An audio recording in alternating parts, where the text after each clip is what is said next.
बातम्या पाहण्यासाठी भीम प्रहार न्यूज मराठी चॅनेलला सबस्क्राइब करा, व्हिडिओला लाईक आणि शेअर करा। सकाल हिंदू समाज आयोजित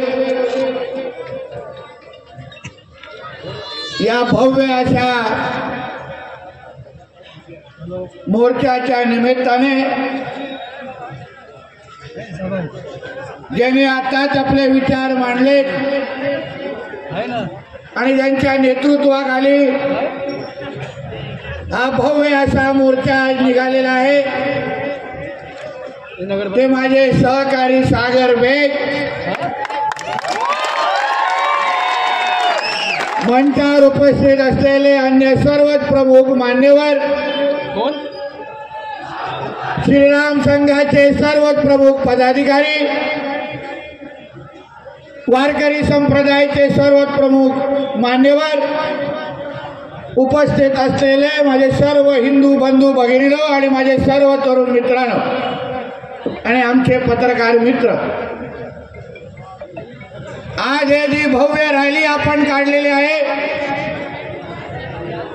ही परमपूज्य महंत रामगिरी महाराजांच्या समर्थनासाठी आणि बांगलादेशमध्ये ज्या आपल्या हिंदूंवर अत्याचार सुरू आहे त्याचा निषेध नोंदवण्यासाठी ही रॅली आपण काढलेली आहे। सुरुवातीला जो माझा सूत्रसंचालन करणारा मित्र आहे त्याने असं बोलला की महंत रामगिरी महाराजांच्या एका वक्तव्यामुळे राज्यात आणि देशात खळबळ माजली। आता मला एक कळलं नाही की आमचे महंत रामगिरी महाराज नेमकं काय चुकीचं बोलले हे मला आजपर्यंत कळलेलं नाही। मला हे जेवढा राज्यामध्ये देशामध्ये जेवढे मस्जिदी आहेत त्याच्यामधले जेवढे मौलवी आहेत त्यांच्यामध्ये जे काय खोपडी काय त्यांच्यातले काय बुद्धिवान आहेत असणार पण आहेत कुठले दोन चार असले चुकून त्यांनी माझ्याबरोबर या स्टेजवर यावं, या व्यासपीठावर उभं राहावं आणि मग त्यांनी मला सांगावं जे आमचे महंत रामगिरी महाराजांनी जे बोललेले आहेत ते खोटं आहे का, त्यांच्यातल्या बुद्धिवादी जे लोक आहेत त्यांचे जे विचार मांडणारे लोक आहेत त्या लोकांनी हा विषय कधीच मांडला नव्हता का या त्या मौलवींनी येऊन माझ्या इथे स्टेजवर सांगावं। त्यांची हिंमत असेल तर सांगावं, कारण का या हिंदू राष्ट्रामध्ये अगर हिंदूंवर बोलल्यानंतर, हिंदूंची बाजू घेतल्यानंतर आणि इस्लामचा बुरखा फाडल्यानंतर अगर त्या वक्त्यावर अगर खळबळ माजत असेल तर मग पाकिस्तानमध्ये काय वेगळी परिस्थिती आहे?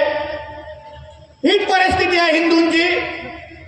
तिथे पण राहणारे जे हिंदू आहेत ते अल्पसंख्य आहेत, तिथे काय ते तोंड उघडू शकत नाही। तिथे अगर पाकिस्तानमध्ये हिंदूंना अगर जिवंत राहायचं असेल तर यात त्याला धर्मांतर करून इस्लाम स्वीकारायला लागतो, या तर मग त्यांना मारून टाकलं जातं। दोनच पर्याय असतात त्यांच्यात। आम्ही तर ह्यांचे लाड करतो, इथे त्यांची दाढी पुरवण्यात बसतो, त्यांचे रोज दिवसा 5 वेळा त्यांचे भोंगे वाजतात धुमडावरती होऊन आणि आम्ही सहन करतो।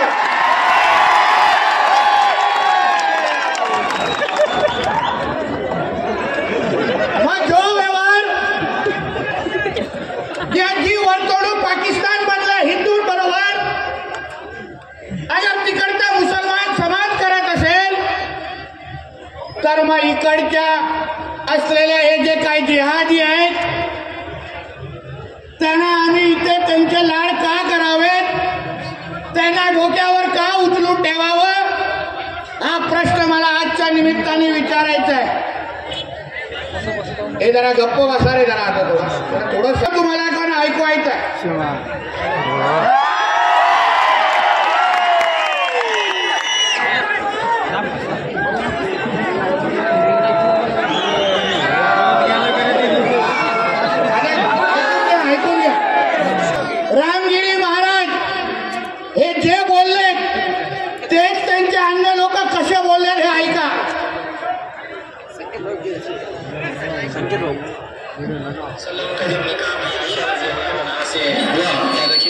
साल में हुआ था और विदाई जो है 9 साल की उम्र में हुई थी। उनका निकाह आयशा से हुआ, तो अगोदर बोललेला आहे। उनका निकाह एक आयशा से हुआ, उसकी उम्र 6 साल की थी। हे कोण बोलतंय? त्यांच्यातला एक कार्टा बोलतोय। जाकीर नाईक हा बघा काय बोलतोय। He contracted the marriage with Aisha radiallahu anha at the age of 6, and he consummated the marriage at the age of 9.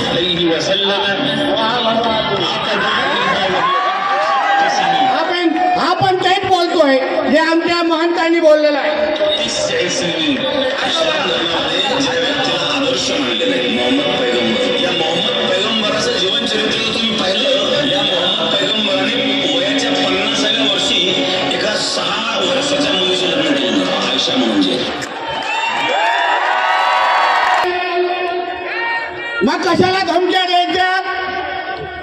तुमचे काटे सगळे तेच बोलतायत, तुमचे वेगळे बोलत नाही। आणि आमच्या महाराजांनी तुमच्या मोहम्मद पैगंबराबद्दल जे काही लिहिलं आहे ते सत्य आहे ते सांगून ते फक्त ते बोलले आहेत आणि त्यांनी प्रबोधन केलेलं आहे। मग ह्या गोष्टीवर तुम्ही त्यांच्या विरोधात मोर्चे काढणार, त्या विरोधात त्यांच्यावर खोट्या केसेस टाकणार।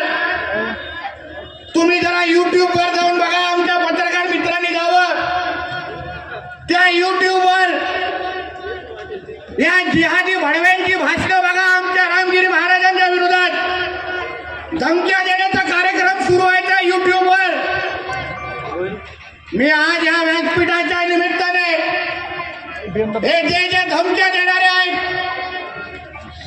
जे विचार करतायत ते कधी ना कधी आमच्या रामगिरी महाराजांच्या अंगावर जातील। मी त्यांना सांगतो, या हिंदू राष्ट्रामध्ये आमच्या महंत परमपूज्य रामगिरी महाराजांवर तुम्ही वाकड्या नजरेने पाहिलं तर तुमच्या एक पण मस्जिदीमध्ये तुम्हाला जिवंत ठेवणार नाही।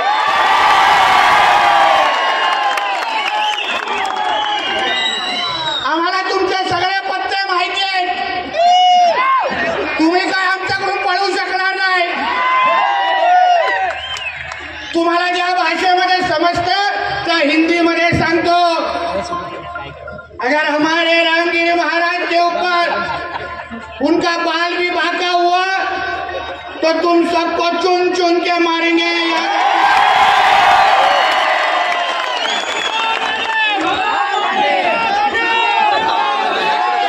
जो विषय तुमच्या लोकांनी तुमचे दुसरे कांटे बोलत असतील आणि तोच विषय धरून आमचे रामगिरी महाराज प्रबोधन करत असतील तर बांधवांनो, भगिनींनो आणि माझ्या तरुण मित्रांनो, आमच्या महंत रामगिरी महाराजांचा विषय फक्त नाहीये। त्यांना हिंदू समाजाला डिवचायचंय, त्यांना हिंदू समाजाला आव्हान द्यायचंय, त्यांना भारतामध्ये अशी परिस्थिती घडवायची की तुम्ही कोणी असाल, तुम्ही कितीही संख्येने असाल, तुम्ही आमच्या मनाविरुद्ध इथे वागलात तर आम्ही तुमच्या व तुम्हाला जिवंत ठेवणार नाही। हा संदेश ते लोक द्यायला प्रयत्न करतायत, हा संदेश द्यायला प्रयत्न करतायत। आता जसं आमच्या सागरने सांगितलं, आपलं दैवत मानतो। डॉक्टर बाबासाहेब आंबेडकरांनी आपल्या या देशाला संविधान दिला, त्यांच्यामुळे आज आपण हक्काने आणि अभिमानाने जगू शकतो। असे डॉक्टर बाबासाहेब आंबेडकर यांनी 4 वाक्य जे त्यांच्या थॉट्स ऑफ पाकिस्तान पुस्तकामध्ये जे लिहिले ते तुम्हाला वाचून दाखवतो। डॉक्टर बाबासाहेब आंबेडकरांचे लेखन खंड 8 पान क्रमांक 292 खंड 8। डॉक्टर बाबासाहेब आंबेडकर म्हणतात, इस्लामच्या सिद्धांतापैकी एक सिद्धांत असा आहे की ज्या देशात इस्लामिक राजवट नाही अशा देशात जर इस्लामिक कायदा आणि त्या देशाचा कायदा यांच्यात विरोध आला तर त्या देशाच्या कायद्यापेक्षा इस्लामिक कायदा वरचढ ठरेल।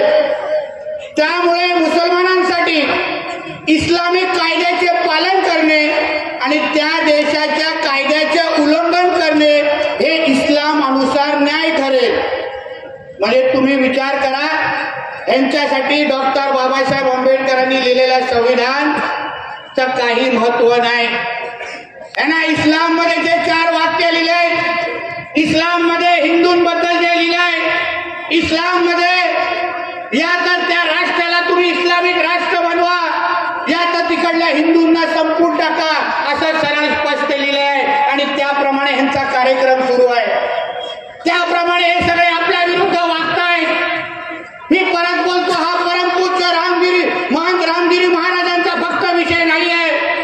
ह्याच्या मागे त्याला हिंदू समाजाला टार्गेट करायचं आहे, हिंदू समाजाच्या अंगावर जायचं आहे, हिंदू समाजाला संदेश द्यायचा आहे की तुम्ही तुमच्या हिंदू राष्ट्रामध्ये तुम्ही तुमच्या प्रमाणे जगू शकत नाही. तुम्हाला इथे जगायचं असेल तर आमच्या प्रमाणे जगा, असं आव्हान आपल्याला द्यायला प्रयत्न करतायत. तुम्ही फक्त एक निश्चय केला पाहिजे की यापुढे कोणीही जिहादी अगर आपल्या समोर येऊन कुठल्याही पद्धतीची जोर जबरदस्ती करेल, पोलिसांचं काम करतील, पण एक हिंदू म्हणून तुम्ही तुमच्या धर्मासाठी तुम्ही त्याचं काम करून टाकलं पाहिजे. बरं का चुकून अगर त्याला पोलिसांनी सोडलं तर मग तो काय तुम्हाला जिवंत सोडत नाही, लक्षात घ्या. अहो ते सोडा, आपल्या राज्यामध्ये गोहत्या बंदी कायदा आहे की नाही? पत्रकार मित्र सांगते आहे की नाही? आमचे मुख्यमंत्री म्हणून देवेंद्र फडणवीस साहेबांनी आणलेला तो कायदा आहे. अगर त्यांनी एवढा गोहत्या कायदा असताना पण महाराष्ट्रात त्या श्रीरामपूरमध्ये किती कत्तलखाने तुमचे सुरू आहेत. आमच्या सागर असल्यामुळे काहीच नसतील, तो विषय वेगळा आहे. मी तो बोलतो काही गरज नाही, काही गरज नाही. आमच्या हिंदू राष्ट्रामध्ये आमचे कुठलाही महंत हे मोकळेच फिरणार, त्यांना नाही पोलिसांची संरक्षणाची गरज नाही. कारण का आमच्या या हिंदू राष्ट्रामधला हिंदू जागृत आहे. या जिहाद्यांना कळून दे, चुकून अगर आमच्या रामगिरी महाराजांवर कोणीही चालून आला तर त्याची अशी अवस्था करू की त्याचे आब्बा आणि आम्ही पण त्याला ओळखणार नाही. उगाच आमच्या नादी लागायचं नाही, उगाच आमच्या नादी लागायचं नाही. हे आमचं हिंदू राष्ट्र आहे, इथे हिंदूंची सगळ्या गोष्टी चालणार. हे सर्व धर्म समभाव ते जे भेकड आहे ना, हे आम्हा लोकांना सांगू नका. आम्ही सर्व धर्म समभाव मानत नाही. या राष्ट्रामध्ये जिथे हिंदूंची जनसंख्या जास्त आहे, या राष्ट्रामध्ये पहिलं हिंदूंचं हित पाहिलं जाईल आणि मग बाकी सगळे मोजले जाणार. हे सरळ स्पष्ट आहे. म्हणून कोणी आम्हाला हे भाईचाराची टेप रेकॉर्डर लावायची नाही. जे पहिलं मिळणार, जो पहिला अधिकार असेल तो फक्त हिंदूंनाच मिळणार आणि मग बाकीच्या लोकांनी रांगा लावायच्या आहेत, तुम्हाला सांगून जातो.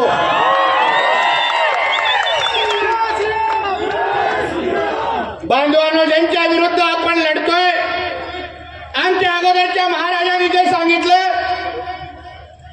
त्यांच्या ज्या इस्लाममध्ये ज्या लिहिल्या आहेत त्या गोष्टी तुम्ही समजल्या पाहिजेत. ह्यांना आपली जनसंख्या कमी करायची आहे. ह्यांना माहिती आहे की अगर आम्ही संख्येने अगर जास्त मोठ्या प्रमाणामध्ये बाहेर निघालो तर ह्यांना किडे मकोड्यांसारखा आपण चेपून टाकू, ह्यांना माहिती आहे. म्हणून यांनी षडयंत्र चालू केले आहेत.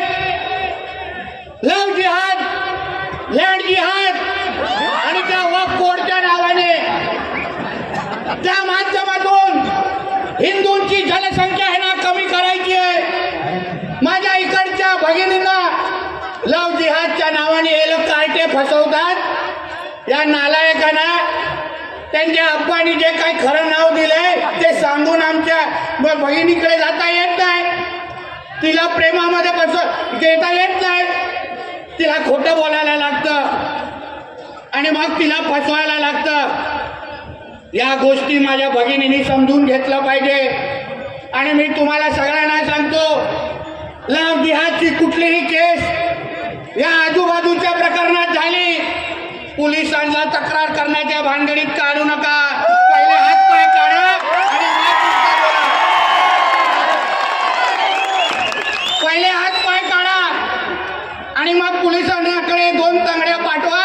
मला साहेब बाकीचं शरीर तिथे पडले, नंतर घेऊन जा. तेवढ्या माझ्या भगिनी आहेत, त्या हिंदू भगिनी आहेत. नाही बघायचं वाकड्या नजरेने, नाही कोणाची हिंमत होता कामा नये. कशाला तक्रार करत बसायचं? आमच्या भगिनीचं आयुष्य खराब करेपर्यंत आम्ही गप्प बसणार आणि मग खराब झाल्यानंतर आम्ही पोलिसांकडे बसून तक्रार करत बसायची? ही शिकवण दिली आमच्या छत्रपती शिवाजी महाराजांनी आम्हाला नाही. त्याने स्वराज्यावर येणारा प्रत्येक आक्रमणाला ज्या पद्धतीने अंगावर घेतलं, मग त्यांनी समोरच्या शत्रूची संख्या बघितली नाही. अफजल खान कोणी असेल, तो औरंगजेब कोणी असेल, त्यांनी कधी बघितलं नाही. माझ्या स्वराज्यावर अंगावर चालून आलाय, मग तो कितीही मोठा शत्रू असेल पण मी त्याला संपून टाकणार. हे ब्रीद वाक्य आमच्या छत्रपती शिवाजी महाराजांचं होतं. आपण अगर त्यांच्या समोर नतमस्तक होत असो तर नुसतं त्यांचे बिल्ले लावेपर्यंत थांबू नका, नुसतं त्यांच्यासारख्या दाड्या वाढून बसू नका. त्यांचे विचार आत्मसात करा. लोकांना कळलं पाहिजे, त्याला कळलं पाहिजे हे रायताचं राज्य आहे, हिंदूचं राज्य आहे. इथे हिंदूकडे वाकड्या नजरेने कोणी पाहिलं तर त्याचे डोळे आम्ही ठिकाणावर ठेवणार नाही, अशी भीती त्यांच्यामध्ये बसली पाहिजे. आज बघा आपली जी मोठी एवढी रॅली निघाली, होते का कोण बाहेर येण्यासाठी? कसं बिचारे आमच्या पोलीस संरक्षणाच्या मागे बिळात बसलेले. त्या कोपऱ्यावर माझा तो बुलडोझर आमच्या सागरबरोबर उभा होता. मला सागरने सांगितलं, साहेब या पोलिसांच्या मागे मोहल्ला आहे. मला काय येऊन दे एकाला तरी बाहेर, आम्हालाही बघायचं आहे किती दूध पाजलंय तुला.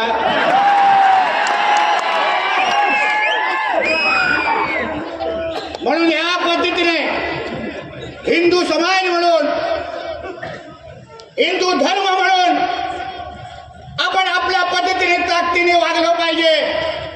कशाला गरज आहे आमच्या रामगिरी महाराजांना संरक्षणाची?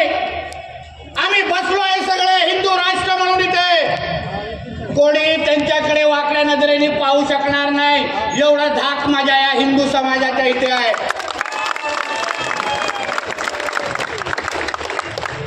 चांगलं केलं महाराजांनी, वक्तव्य मागे घेतलं नाही, घेणार पण नाहीत. रक्ताने भगवाय त्यांच्या शरीरामध्ये, ते कधी वक्तव्य मागे घेणार नाही.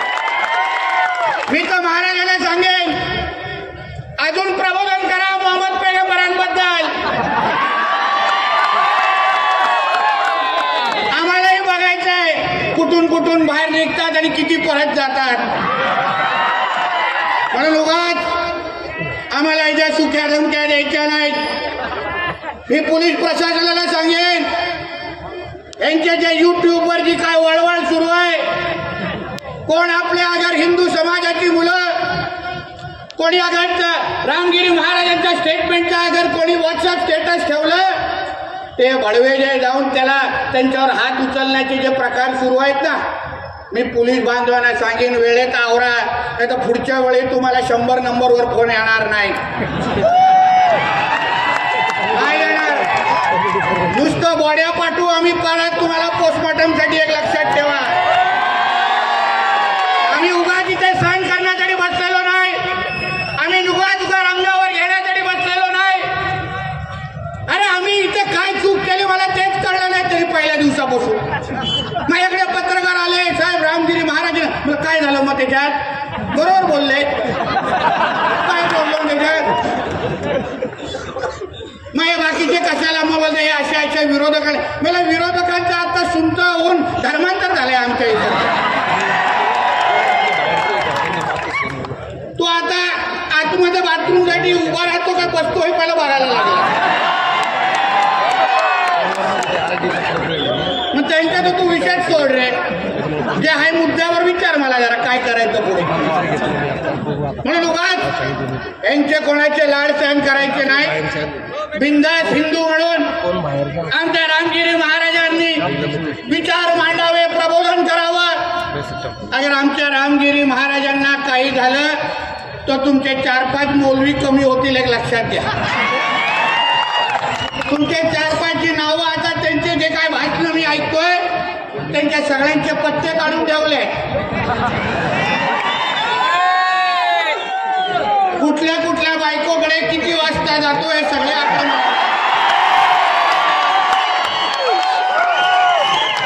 हे काय एकाच्या घरी राहत नाही ना आपण. कसं एकच पत्ता, ह्यांचं कसं किमान 10 पत्ते. म्हणून ह्या विषयात तुम्ही समजून घ्या. पहिलं जे वातावरण निर्मिती केलं जात आहे. अरे पाकिस्तानमध्ये ऐकता आपण, जे आपल्या इकडे कोण हिंदूची बाजू घेतली, इस्लामबद्दल कोणी सत्य सांगितलं तर त्याला एवढं घाबरण्याची गरज आहे. बिंदास फिरलं पाहिजे, बिंदास वावरलं पाहिजे. कोणीही काही घाबर नाही. आणि हे जे काही खोटे केसेस टाकणारे लोक आहेत ना, मी तो बोलतो जो केस टाकायला जाईल ना जरा पोलीस स्टेशनच्या बाहेर जाऊन उभे राहा. कधीतरी तो रिपोर्ट घेऊन बाहेर येईल ना, मग दुसरी टाकायला आपण जाऊ आतमध्ये. काय बापा हाताने जरा 302 झालाय, जरा केस घेऊन टाका. म्हणून उगाच मी एवढंच तुम्हाला सांगायला आलेलं. हे जे काय महाराष्ट्रामध्ये वातावरण जे सुरू आहे छत्रपती शिवरायांच्या संदर्भात, आज कोणा मोठे मुंबईमध्ये जोडे मारत होते मोठे. जे सिंधुदुर्गामध्ये झालं तो कुठलाही शिवप्रेमी त्याला स्वीकारणार नाही. कुठलाही शिवप्रेमी रात्री झोपलेला नाही. आणि तिथे परत दिमागदार मूर्ती आणि पुतळा उभा राहणारच, ज्याला पूर्ण जगाला हेवा वाटेल अशी मूर्ती आम्ही उभे करून दाखवू महाराजांची. आणि जो कोण तो आपटे फापटे आहे ना त्याला तर एकदा तरी आपटणार. तुम्ही चिंता करू नका. तुम्हाला माहिती आहे आपल्या दरबारामध्ये माफी नाही कोणी असला तरी. पण मला एक प्रश्न विचारायचा आहे.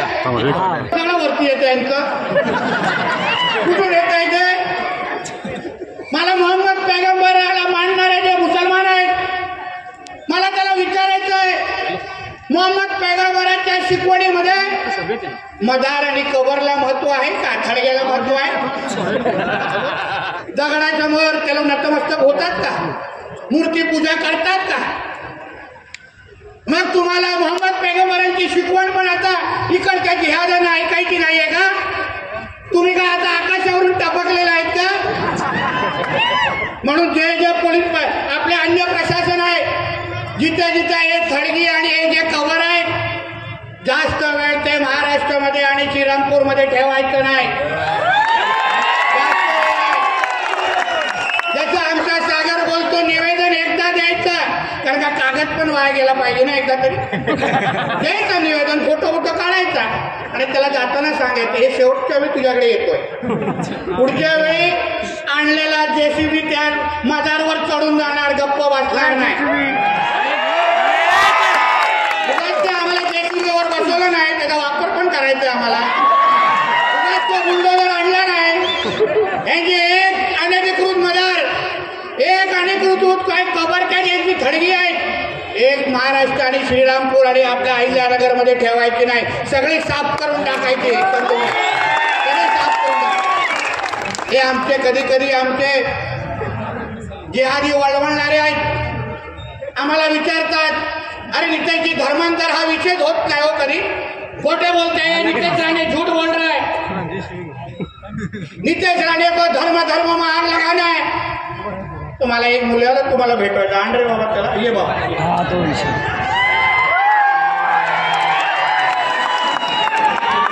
या मुलगा आहे माझ्या पत्रकार मित्रांनी आवर्जून बघावं. या बिचाराला या किती वय तुझं? 13.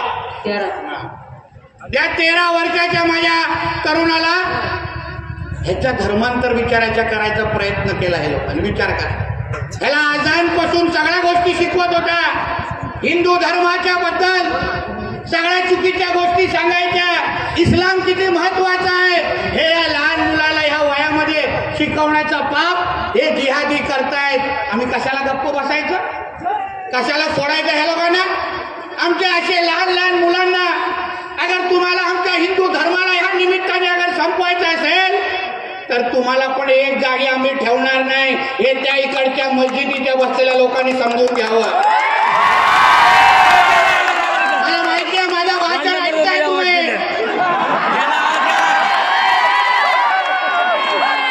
मुझे मालूम है तुमको बहुत डर लग रहा है मगर हमारी नजर तुम पे अभी गिर चुकी है. अभी तुमको कोई नहीं बताएगा. ये रे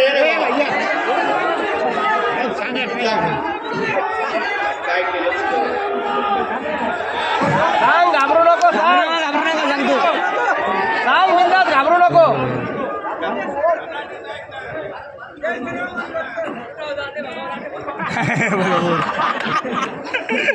आपल्या 20-20 वर्षाच्या मुलांना गायत्री मंत्र येत नाही.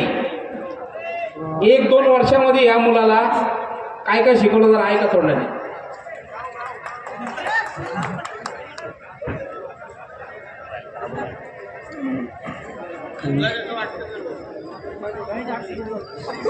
माझं नाव सार्थक राजेंद्र लोखंडे. मौलाना मी तिकडे खेळायला जायचो तेव्हा मौलानाने मला कामं सांगायला लावायचं, दुकानात जायला लावायचा. मग नंतर असं पुरीला चिठ्ठ्या द्यायला लावायचा. नाही दिल्या तर धमक्या देईन, तुला मारून टाकीन, असं तसं करीन. आणि मग नंतर नमाज ते आजान शिकवायला लागला. नाही शिकवली तर तुला मारून टाकीन, तुला बांधून टाकीन.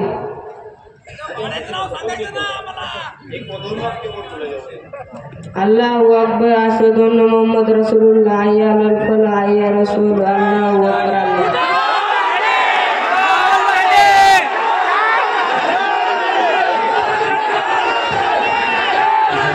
आता सोडायचं का या लोकांना?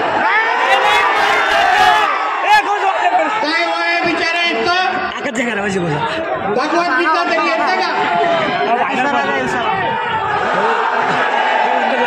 आणि आम्ही बसून आमच्या धर्माला तुम्ही संपवायला प्रयत्न करताय.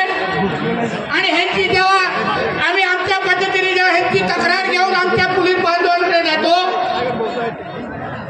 आणि जेव्हा केस घेण्यामध्ये मागे पुढे होतात आणि तेव्हा जेव्हा आम्ही माझ्या पद्धतीने अगर ती तक्रार पुढे आणतो तर मग नितेश राणे वाईट कसा होतो गावात? माझ्या नजरेसमोर माझा धर्म संपवला जात आहे. ज्या वयामध्ये हा मुलगा शिकला पाहिजे त्याने हिंदू धर्म देवी देवतांना त्यांनी प्रार्थना केली पाहिजे, त्या वयामध्ये त्याला घाबरून अजान शिकवलं जात आहे. बांधवांनो, हेच युद्धाबद्दल मी तुम्हाला सांगतोय. हे धर्मयुद्ध आहे. आपण ज्यांच्या विरुद्ध लढतोय त्यांच्यासाठी तुम्ही सगळेजण काफीर आहात. त्यांच्यासाठी ते लोक तुम्हाला मोजत नाहीत. पुस्तक दे जरा मला.